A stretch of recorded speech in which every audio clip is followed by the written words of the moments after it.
Hello, everybody. How are y'all? No, we're over here on Google Maps. Now, some of y'all just watched Dutch's last video that he's done. He showed you about New York and all out here and all the spots that he's looked at before and close to earthquakes, this, that, and another, and showing you about high voltage power lines. Well, I don't disagree with him because I've been saying that for many years about high voltage power lines. High voltage power lines back in 1978 was running right over the top of a school. Some of you, if you're old enough, will remember this. You can actually look it up if you can find it. It's very hard to find, but I did find it once or found a link to it. And I don't know that I can find it again, but I might try again. But anyway, all the kids, they built it real close to the high voltage power lines because fluorescent light bulbs under a high voltage power line will light up if you did not know that. That is called wireless transmission power, but you're also called stealing the power. Okay? But that same power causes multitudes of different things. And this is not no iffy wiffy or no hickey wicky or no hocus pocus. This is real. It causes glaucoma. It causes uh, that disease that kids get and they die from it. Um, it's cancer, basically. Um, you get all kinds of leukemia cancer. They get brain cancer, brain tumors. In fact, I know of 4 or 5 people not far from me we got high voltage power lines. In fact, you've seen them that run through a certain area, and they got a whole line of homes through this area, and they build right over the top of the people's land on the side of the road. And those high voltage power lines, the lady was living directly underneath it. And I was looking at the property. I was thinking about buying the property, and till I seen the high voltage power line, of course. But I says, well, why are they selling it? They said, well, the lady died. I says, she died of brain cancer, didn't she? He said, how did you know? I said, because of that thing right there over the top of your head. Now, I've been around this a long time. My dad was an electrician. That's how I learned all my electrical trades. Okay. I know quite a bit about electricity. I will mess with 110 or 220 all day long, wire house, you name it. But when you get into 480 and three phasing, he didn't want me messing with that. I know why, because it's very highly dangerous. And it's just like a welder. If you weld, you have a short lifespan. And if you're an electrician and you're around high voltage power lines a lot, you have a short lifespan as well. Okay? Just a proven fact. All right? High voltage power lines is AC electricity or electrical, and it's electrical current. And electrical current, I don't care if it's AC, DC, it all transmits a frequency by itself. DC voltage, if you get enough DC voltage, like if you get 110 or 220 volts DC, it does the same thing as 110, 220 AC. They both transmit a current. They transmit a frequency of some sort. They're unfiltered, of course. Once you put it in a radio, they are filtered. In other words, you're making it transmit where you want it to transmit. All electricity, all voltage transmits a signal, a frequency. Unfiltered means it transmits anywhere it wants to. It don't oscillate. It transmits everywhere all the time. That's why high voltage power lines above ground are very volatile to people. They're harmful. I've been saying this for years and nobody really wants to hear it. Why? Because to get rid of high voltage power lines, they would have to go underground. And I'm not sure if you put them in the ground that it would stop the problem of causing seismic activity. But I will say that we have so many different frequencies right now of all sorts of kinds that in South Florida, where we were looking at here, all here and down, all down in here, uh, T-Mobile just bought Sprint. Okay, they're tied together now. They're as one. And T-Mobile just advertised just a few months ago that South Florida is now working on the Big 5-7. Okay. Well, now we haven't noticed beforehand, but here recently we've started noticing these hotspots all over the country. Have we not? Hadn't that just happened? Yeah, it just happened. All right. Well, now these just showed up. All of these over here was yesterday, and you couldn't see them on radar because it was cloudy. I did film it. I had company, and they're young. They were young kids, and they were on the couch watching TV and giggling, this, that, and another. Okay. So there was no video to be made last night. I couldn't make one. So I apologize about that. But tonight, as you see, the yellow spots are all here for yesterday. And we're at 10 o'clock, 10:48 last night. These didn't show up till late last night or late yesterday afternoon or late because they're still here now. It's almost 11 o'clock and the yellow hasn't disappeared yet. Generally, they disappear the next day, they turn yellow and they're there, and in a certain period of time, they gone. They won't be there no more. Well, now these are red. Okay. But you see something that says high voltage power line, right? Well, yeah, it is. And there's some other strange things around it as well. We're going to go to the high voltage power line. This is not high voltage power lines. This is a high voltage power line switching station is what this is called. In other words, high voltage comes in, goes through transformers and switches around and transmits and moves on, like going straight. Then it comes down south, and you got one coming off this side over here. And then, of course, you got one going. I don't know what that is. Is that one too?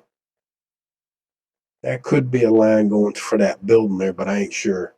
But then all of this switches off, and then they go down the road and go up this road. But then before we move on from here, I want to show you something.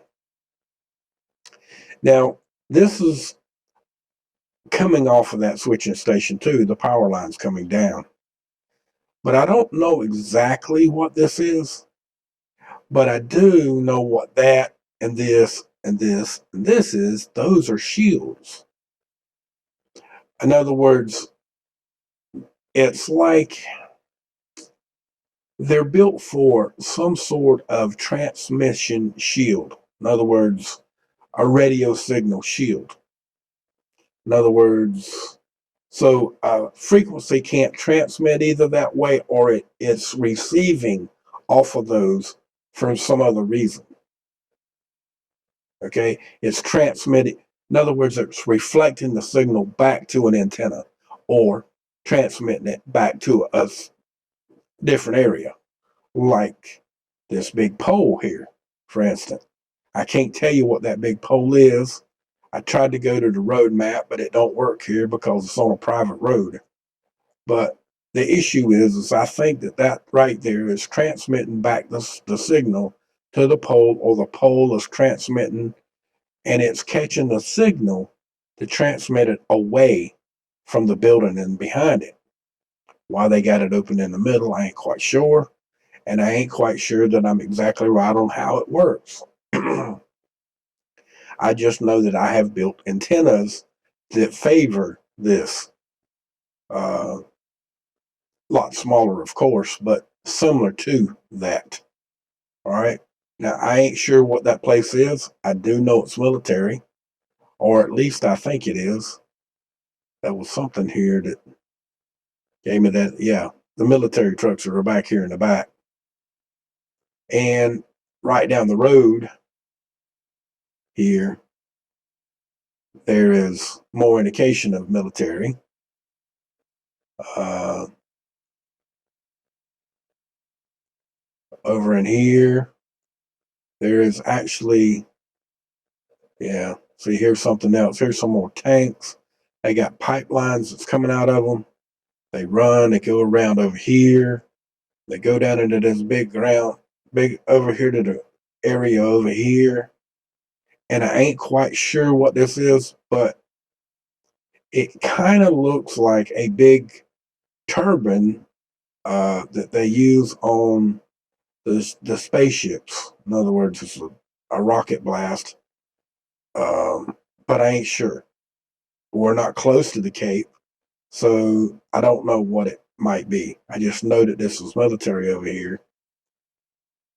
Um, Here's another one of those big turbines.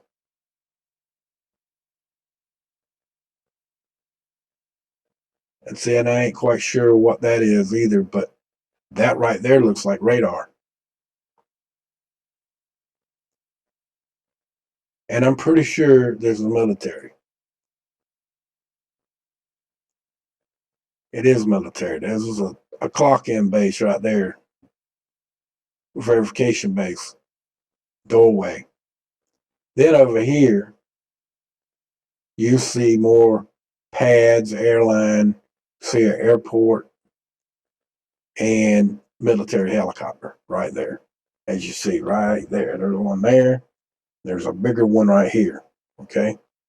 And another military truck.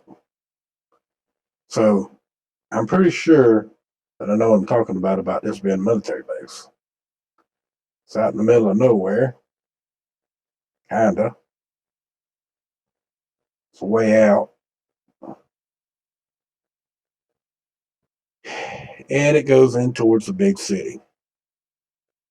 But the reason why we're over here is because, see, them power lines come down through here too. And they run all over these hotspots that are up here. See, this line comes down and goes here. You got one here. You got a power line that runs straight down this line. You got another one that goes straight up and over that away. And then you got this one that comes up through here and goes straight across. And then you got this one up here, got hit, this one, and this one. And you got two more above. So the power lines do have some issues to go along with this. But there is another one that was one of them up here that I was looking at. And I don't remember which one it was now. But one of them has a railroad track running through it as well. And why would a railroad track have anything to do with any indication of being any problem? Well, what is a railroad track made out of? What is it actually made out of? Yeah, it's made out of steel track. It's got tracks, two of them. One's metal on one side, one's on the other. And the train wheels are actually metal as well. So, I am not seeing a railroad track now. That's just blatantly pissing me off. And when you find that stuff, if you don't mark it, you can't find it again hardly.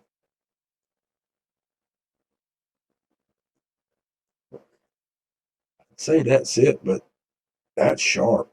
I don't think that's it. No, it's just an old dirt road.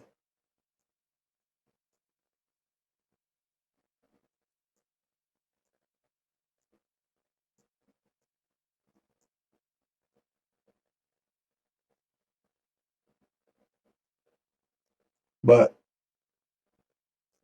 my point of it, oh, there, I think that's it right there. Um, no, no.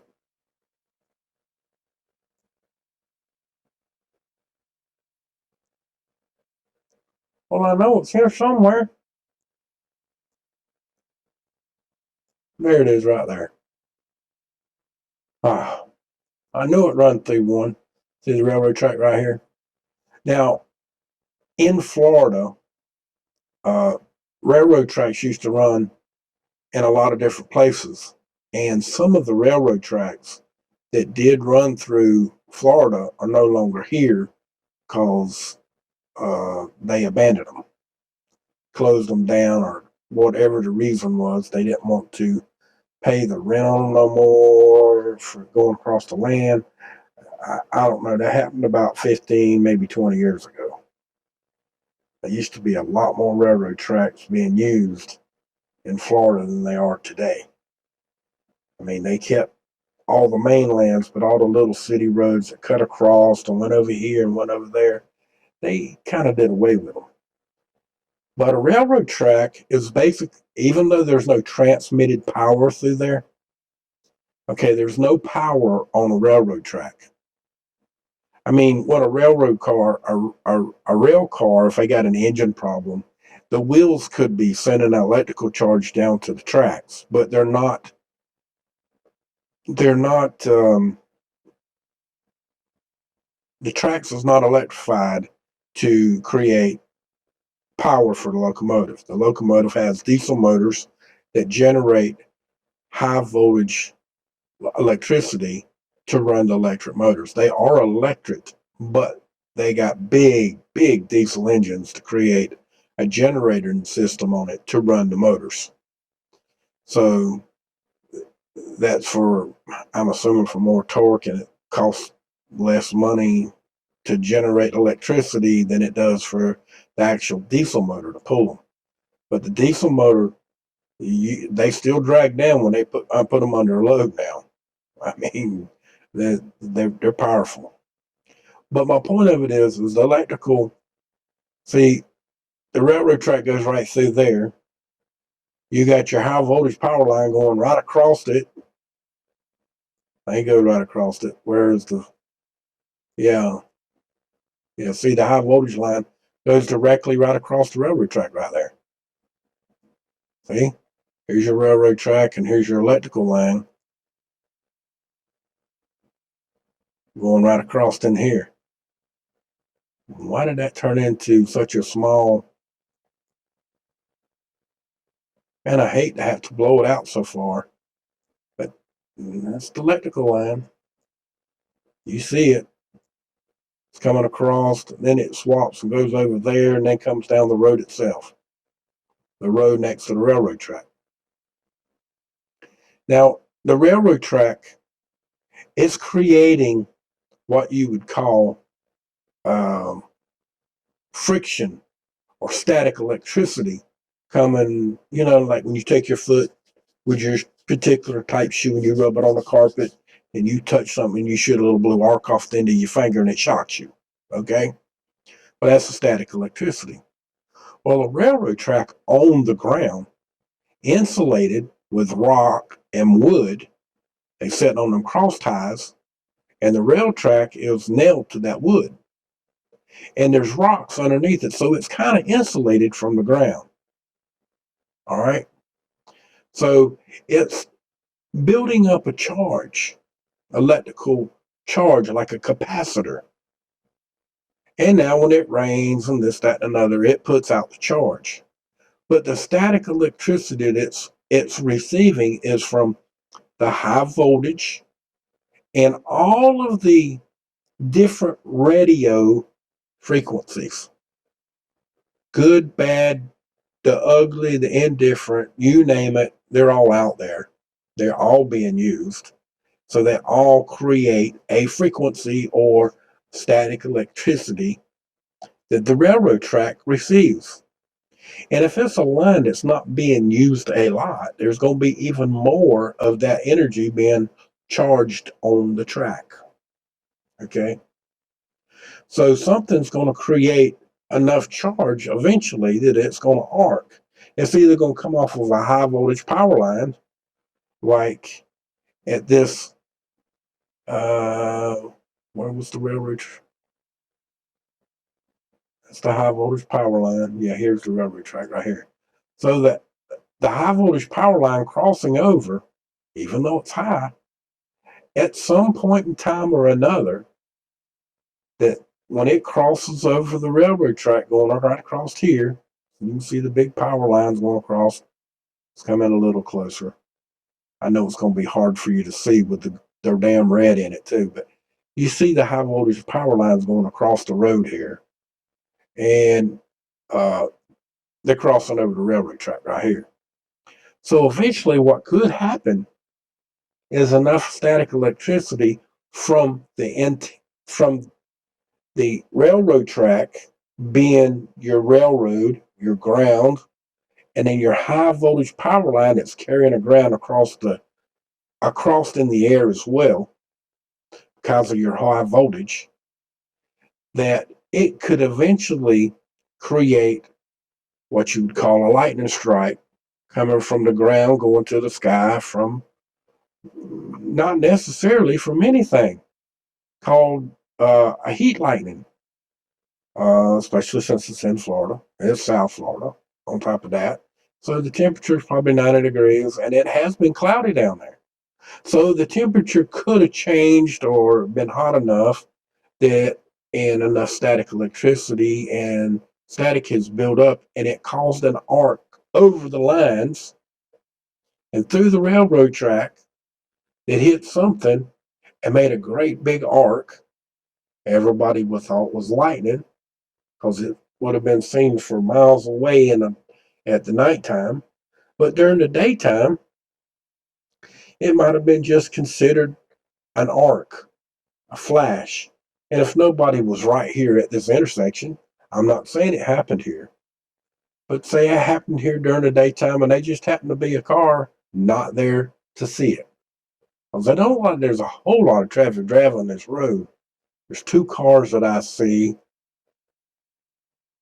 3, there's a tractor trailer. There ain't that many people driving this road.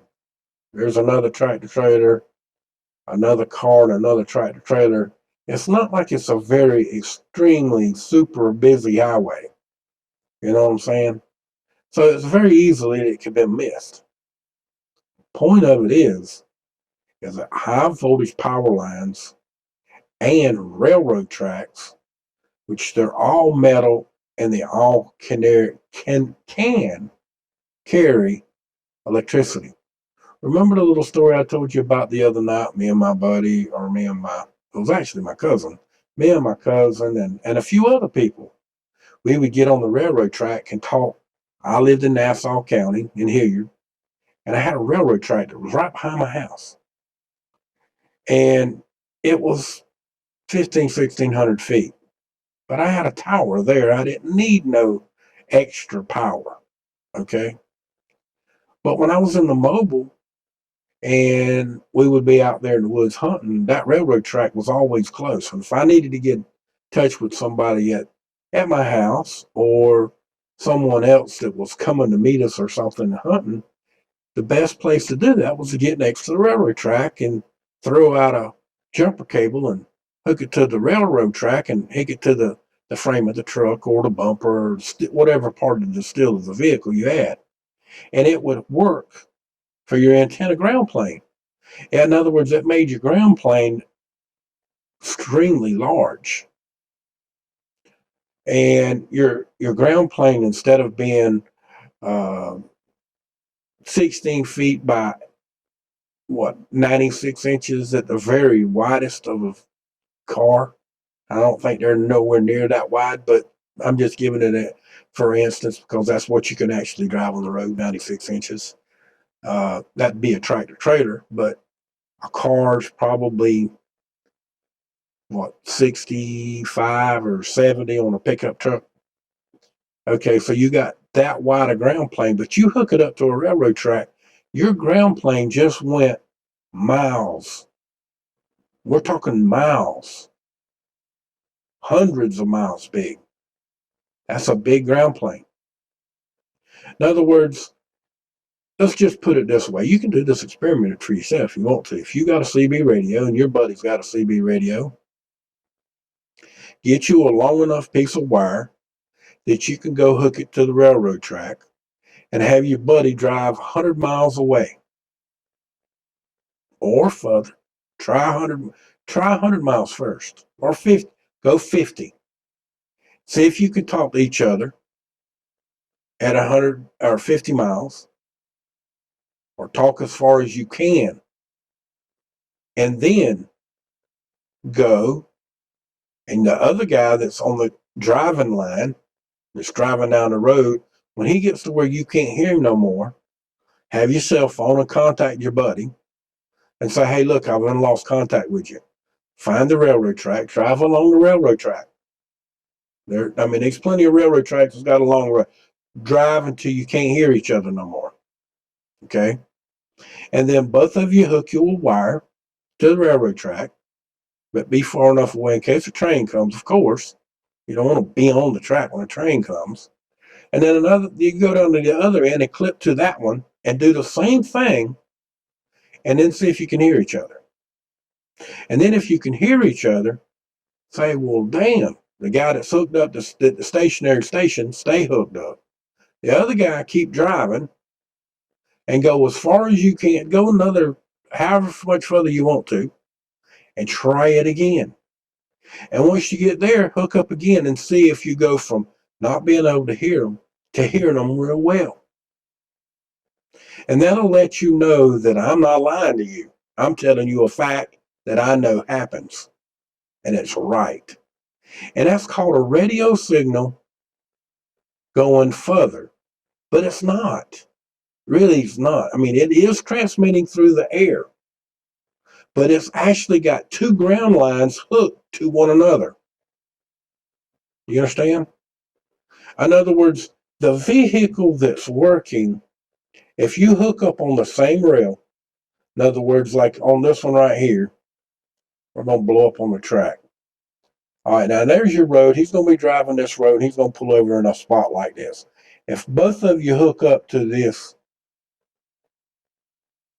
particular rail with your little ground, and here's your vehicle, okay, and the other guy does the same thing 100 miles away to this same rail, I don't care what you do, you should be able to still hear that guy. You know why?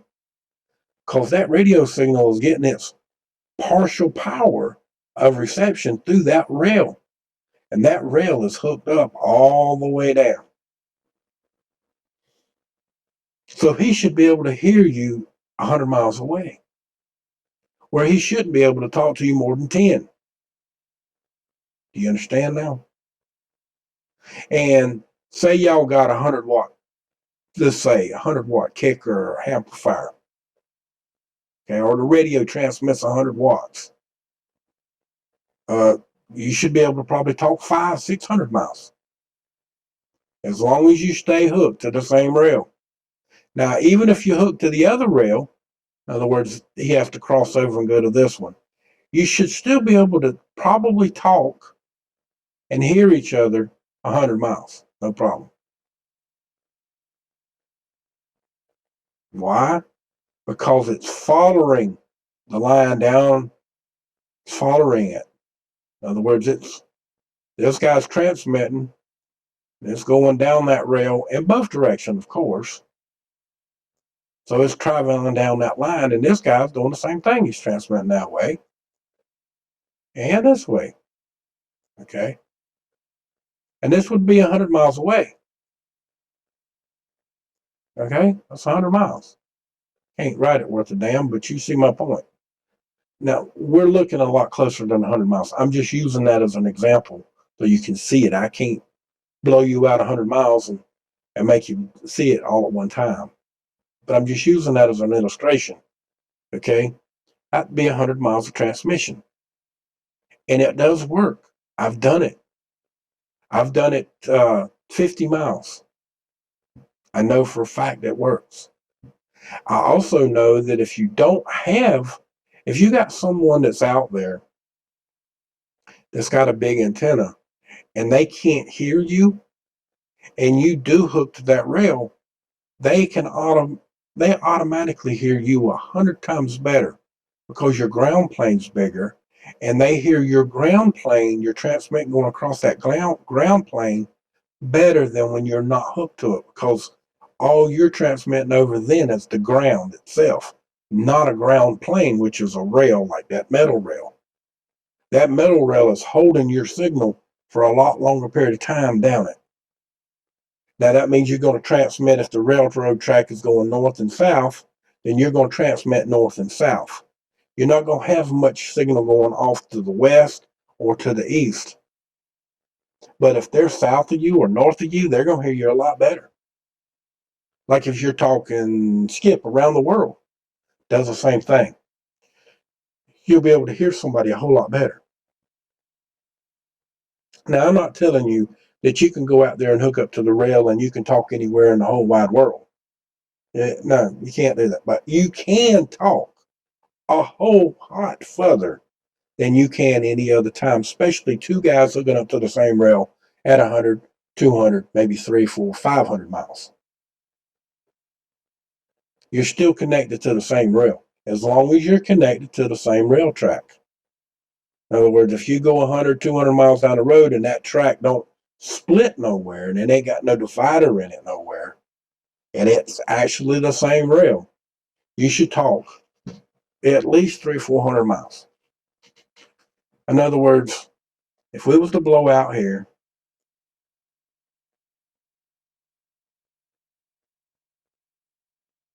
and this is a town here, and this railroad track goes all the way down here, okay? That's probably, I don't know. Let's see.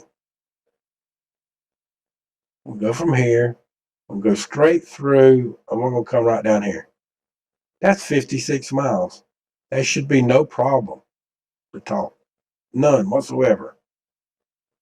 Okay? Now, the railroad track goes further. Let's go up to here. And let's go back down here again to here. That's 100 miles. So you should be able to talk from here to here with no problem. Okay? But being out here in these woods, right here, all right, if you're out here in these woods, it's a big area right here. It's a big base. Let's see just how far across that it actually is. We'll go from our marker over here, go across to here. So in this area, we're about 10, it's about 10 miles across. Okay. So say it's 10 by 10, 10 miles by 10 miles, or 11 miles by 11 miles across. And I'm going to be quite honest with you. With a plain CB radio with 50, 60 watts or 100-watt radio, you're looking at barely being able to hear that person way over here.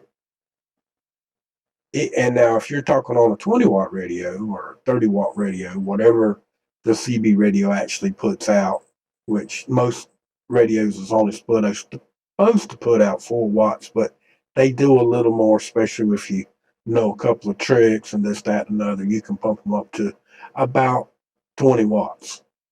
Now, if you're talking on AM radio or FM, you might talk 5 miles.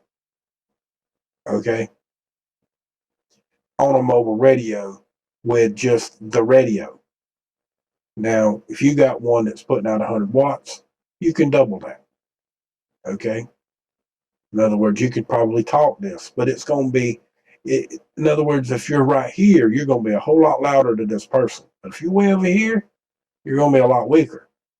Yeah, I don't know how many of you out there remember CB radios, but I'm just giving you a for instance on the difference in the power and what you got. It ain't like having these newfangled cell phones where they you can hear them everywhere just about. But remember when you first got a cell phone, if you get too far away from the antenna tower and you didn't have no signal? Basically the same thing with a radio. That's, you remember Nextel, when Nextel first came out and they had the beep beep radios? Well, that actually came, that was designed by ham operators. No joke. That actually came from ham operators because they've been doing that particular thing on 2-meter radios for a long time. They were talking on 2-meter radios to making contact back to their house. It's called a phone patch. They would call the tower and hit a right code to hit in the telephone patch. It would dial a telephone number that you punched in with a keypad on your cell phone, or I mean on your walkie-talkie. In other words, they had numbers and keys on it. You'd punch that number in, and it would transmit the code and dial the number and call the person that you needed to talk to, and you could either tell them you needed help or whatever the case may be. Okay, or I'm gonna be home late for supper, I had a flat tire, whatever the case may be. Okay, that's where Nextel beep beep phones come from. Now, I'm not joking. As time progressed and the technology progressed, they got to where you could just mash a button and it would call the telephone. That's where Nextel was born. They were the big bricks, but they worked. In fact, if you really want to know the truth, I still wish I had mine. But I got rid of it like a fool, and now they still got it. But guess who owns it? Do you know who owns the Nextel beep beep side of Nextel? Or Sprint? Sprint bought Nextel. You know who owns that now? The military. That's right. And the people went to texting, which they should have kept the beep beep part and got rid of the texting, because texting kills more people than the beep beep. The beep beep was like a telephone. But hey, who am I? But I'm just explaining to you. Now I explained to you what I know about electricity, what I know about high voltage power. I made a web page uh, a few years ago talking about high voltage. No joke. High voltage, earthquakes, high voltage, and everything to that effect. Let's open this up. Let's blow it up now. Okay. Electrical, telephones, auto, stoves, radio, refrigerator. Uh, you see all of this in here. Okay.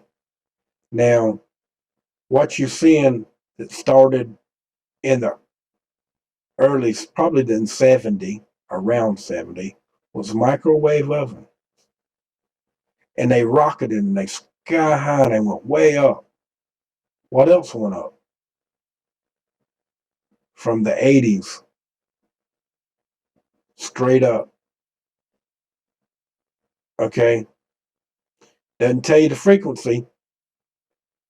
The frequency, as this was went along to 2005, has changed a couple of times.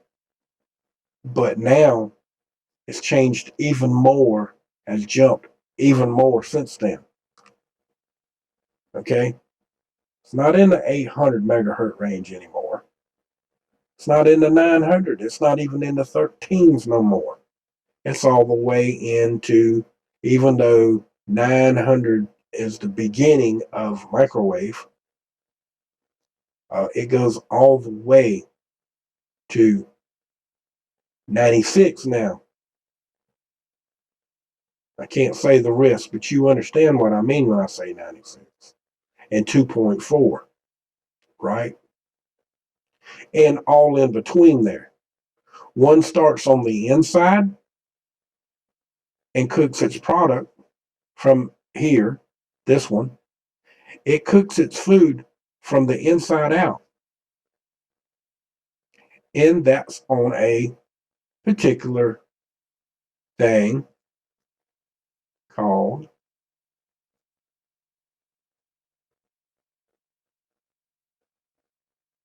all right? And these over here go from this one to,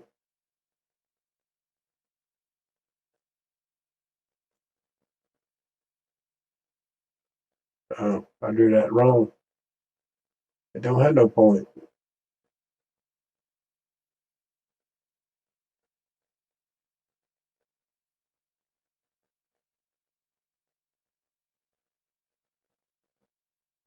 All the way to 96. When this one down here to,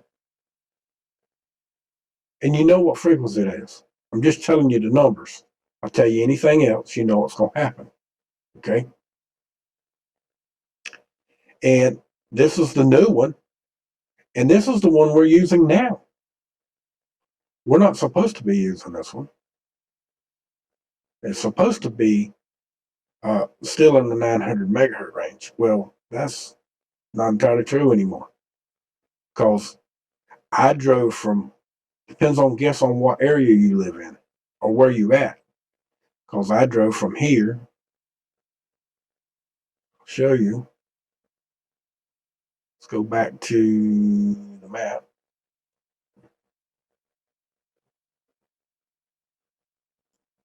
Me living, okay, well, that's not, there we go. Me living here all the way, oh shit.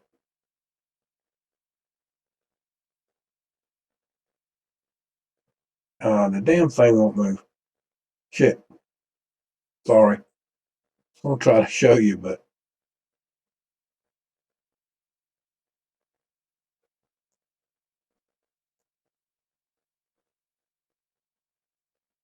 okay, here it is. From Orlando, from here, actually from here, Sanford, is where I was going. All the way back up to here. Okay. And that is right at it was 98 miles. Okay. And now also went from this area to this area. And all out in here is a lot of rural area, meaning there's nothing out there except farmland. There is one military base that's right here. But to get to all of this, you have to drive down these roads. You have to come here, takes you over here to Stark, and then you go on down, get on down into here.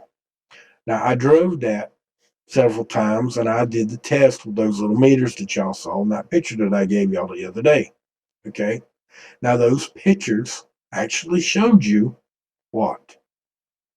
It showed me transmitting on the 2.4, receiving 2.4, all the way on this trip. Sometimes it was real big signals. It was kind of weird. It was blowing my mind. I knew that it was coming, but I didn't know that it was here yet.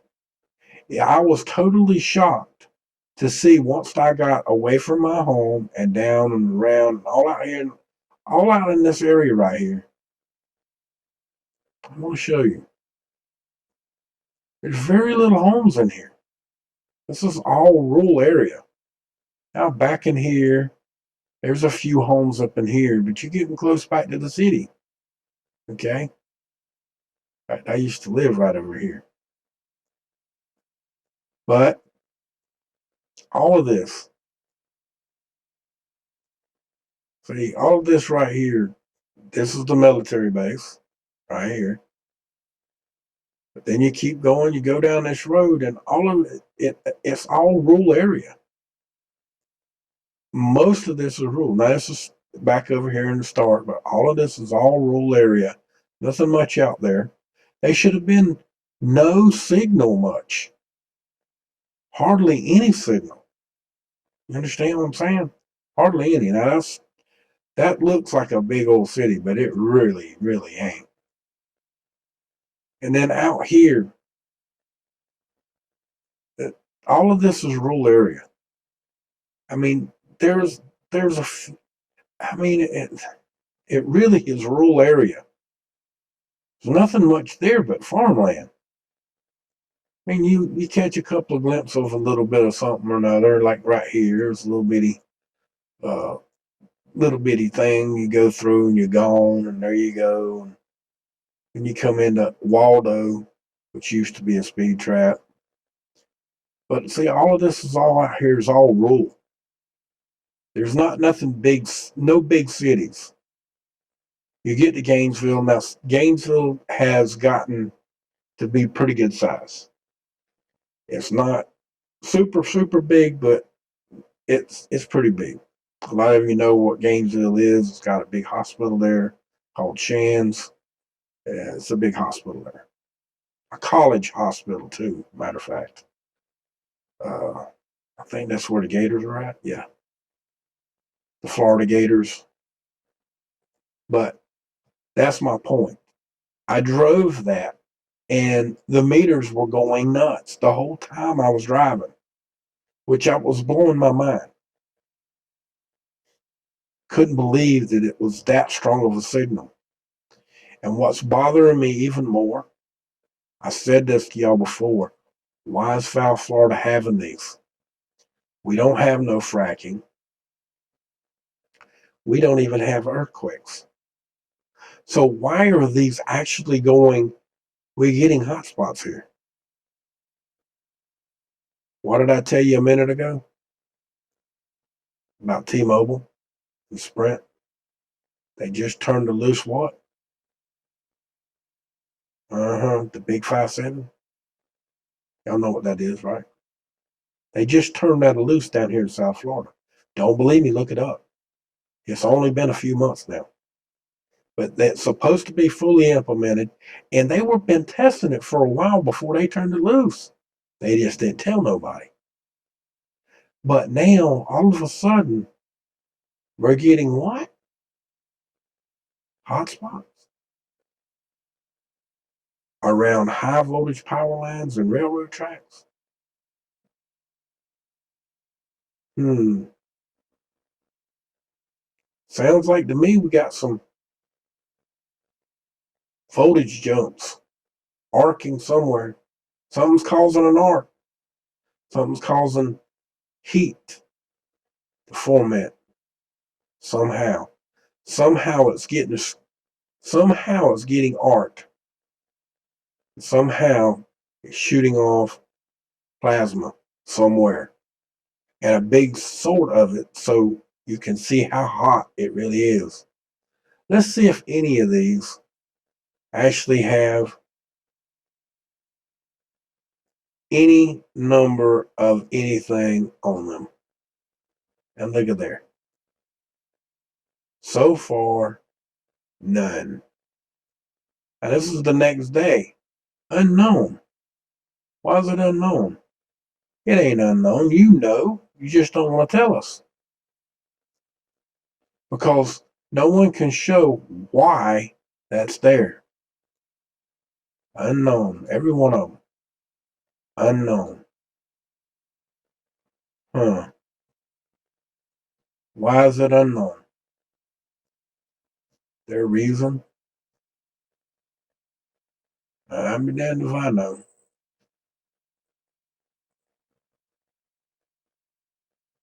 You know, I'm just old. Sure ain't no damn dumbass. I've been messing with electronics, ham radio, CB radios. Some people don't call that electronics, but fix my own TVs and crap like that for years, especially the old tube radio. I mean, tube TVs. And uh, most of you people ain't out there ain't even seen a tube radio. You got to be my age to even know what a tube a tube TV really is. I'm not talking about no flat screen. I'm talking about the big box ones. You know what I'm talking about? The big box ones. Even those only had one tube in them. But years before that, they had that big tube and a whole bunch of little tubes inside. Yeah. Yeah. Uh-huh. That's how we watch TV. They don't make them like that anymore. In fact, you'd have a very hard time to even find one of those. But they are out there. Somebody's got one that works. And see, this right here, folks, I'm going to give you something. I want you to pay close attention to it. See how close the houses are all together right here and on these crooked roads and all of that. And you got one. You really only have one. You got two ways out. You got one this way and you got one over here. But these roads right here all go in to pretty much just one neighborhood. They got a road here coming out. And you can come out here. But really, if you get in here and you drive in there and you get lost, which you're going to, unless you know exactly how to do it every time, every day, you're going to get lost in here. Like if you didn't know this road went all the way through, you get in here, start driving and take this road and say, oh, I better turn here. And you go down there and they, oh my God. And then you see this road, you don't know what to do. You don't know, you ain't never been down this road, so you're lost. And then these people are they pay taxes on the property to start with. Okay. This is making the government rich. Okay. And then these people are having to pay another fee for a gated community. That's what they call a gated community, pretty much. Or home homeowners association of sorts, where you have to pay another tax. Some of them are quite expensive. In other words, you're paying taxes on, say, $1,500 a year on the property and the house. And then you're paying somewhere around anywhere from $100 to $500 a month for the homeowners association. So you're paying $2,000 a month for your house when you don't need that much money. And then, there's another reason why they build them like that. So when a cop comes in, they can come in and block the road there. They can block the road right here. They can block the road down here, one on each side of there, one over here, and then you're blocked in. And then they'll have to go up here and block this road. They block that one. There's no way in and out, nowhere else up there. There's only one way in and out over there, but you can come across over here. But they can block you in. All of these people can get blocked in. Somebody says something they don't like, they just come in and block y'all in. They don't let you out. They quarantine you. That sound familiar? Quarantine? So you don't want to be quarantined. Well, guess what? You just got quarantined. They block off your road. You can't get in and out.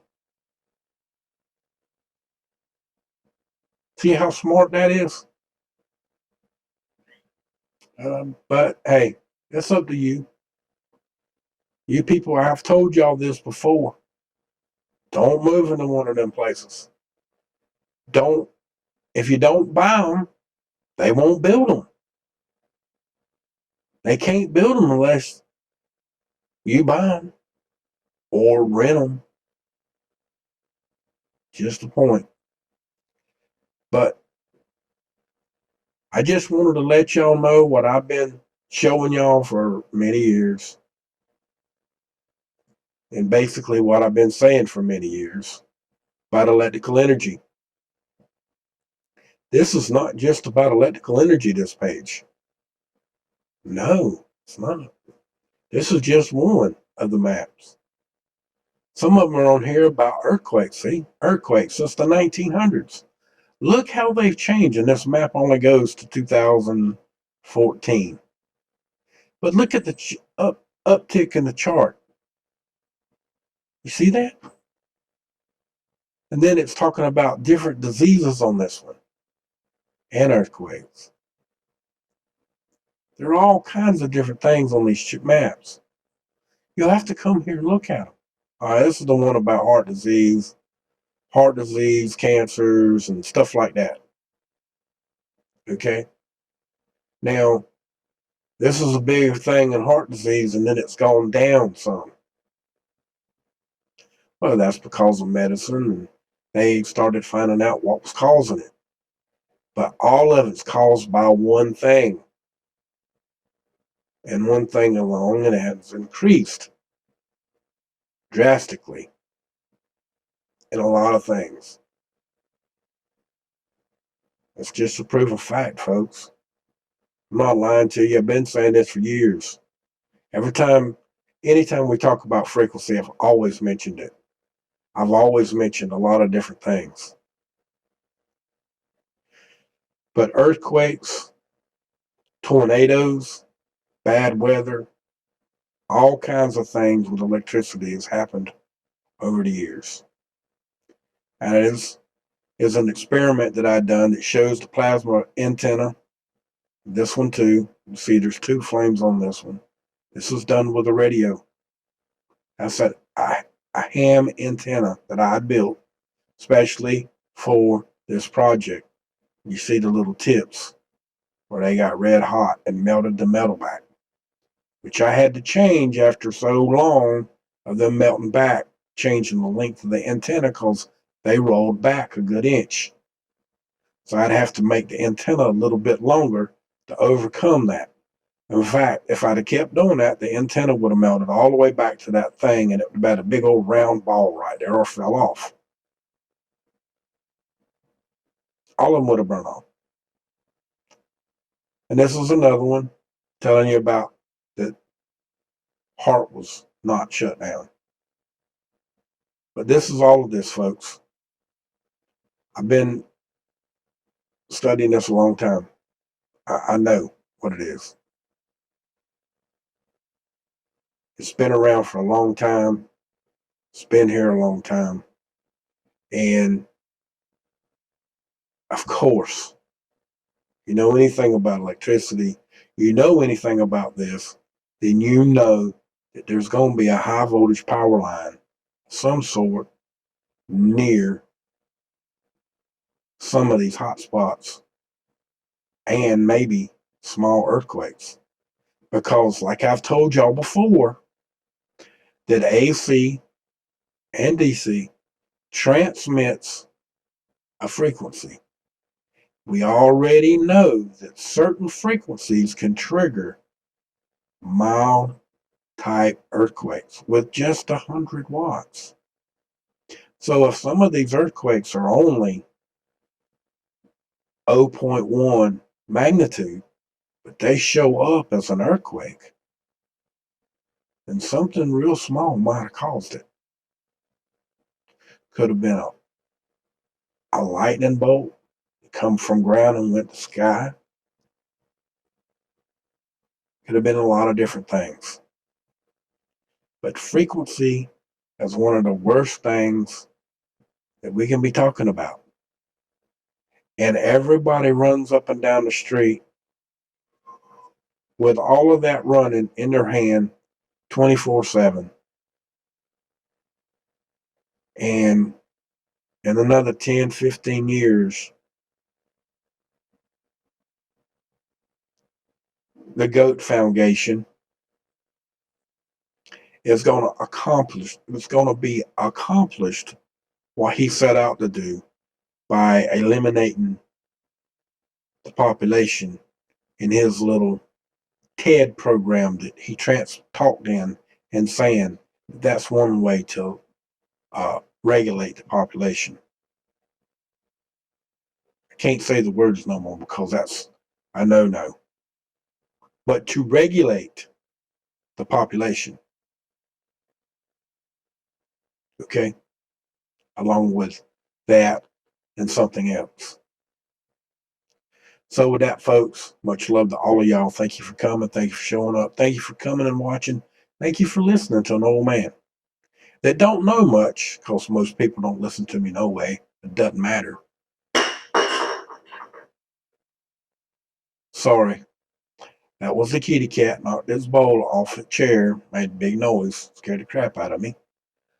But anyway, much love to y'all. And remember, from my cold dead hands, and I damn well mean it, abolish what? Corporate greed. The ones that are trying to take every bit of your free speech.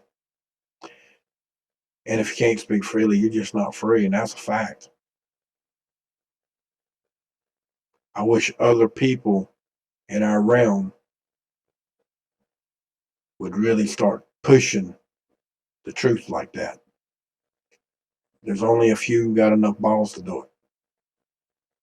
So that much love to y'all. And from my cold dead hands, one more time, abolish it.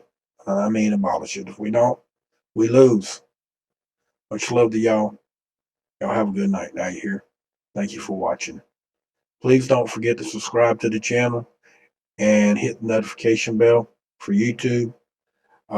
Subscribe on Twitch if you can. If you can't, you can always follow.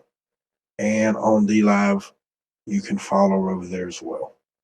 So much love. Y'all have a good night now. Thank you for showing up.